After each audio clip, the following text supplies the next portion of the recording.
কিরে বনু, তোকে যে বললাম ওই ফলগুলো নিয়ে আয়, তাহলে তুই নিলি না কেন রে?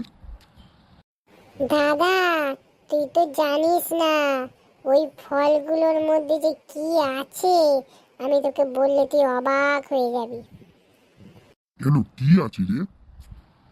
দাদা, আমি তো দেখছি ওই ফলগুলোর মধ্যে শুধু বিষ আর বিষ। ফলের মধ্যে বিষ? সে আবার কি? এ তো খুব অন্যায়।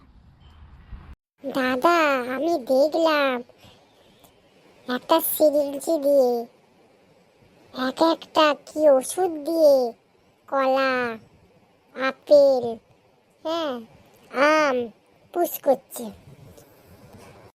তাই তুই দেখলি, তখন বললি না কেন? তখন কি বলবো, সে কি তো সামনে করছে। দেখিনিস পর্দার সামনে একটা বউ বসেছিল, একটা লোক বসেছিল, সেখানে বসে বসে এরকম করছে, আমি এরকম টেরিয়ে টেরিয়ে দেখছিলাম।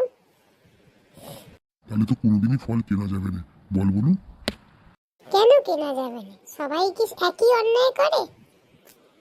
কিন্তু দাদা, এটা দেখার পর তো আমার ফল খাওয়া উঠেই গেল। সবাইকে কি চেক করা যায় বল? তাহলে আমি এখন ঠিক করছি, আমাদের যে বাগানটা আছে যত রকম ফল গাছ বসানো যায়।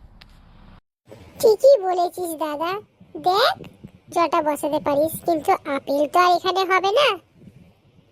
হ্যাঁ, আপেল একবারে কত খাস তুই? ছোট্টবেলা থেকে আপেল খেয়েই বমি করতিস। সত্যিকারের দাদা, পুরনো সেই দিনগুলো এক ছিল বল। ওই গানটা তুই কত দেখি। পুরানো সেই দিনের কথা ভুলবি কি রে, যায় আমার চোখের দেখা প্রাণের কথা, সে কি ভোলা যায়। বনু, তুই একটু পটাপট একটু টিফিন বানিয়ে ফেলতো। মা তো পুজো দিতে গেছে, আজ সোমবার। হ্যাঁ, আমি খেয়ে একটু বেরোবো বনু, জানা একটু টিফিনটা বানিয়ে দে না। দাদা, তুই কি খাবি, ম্যাগি?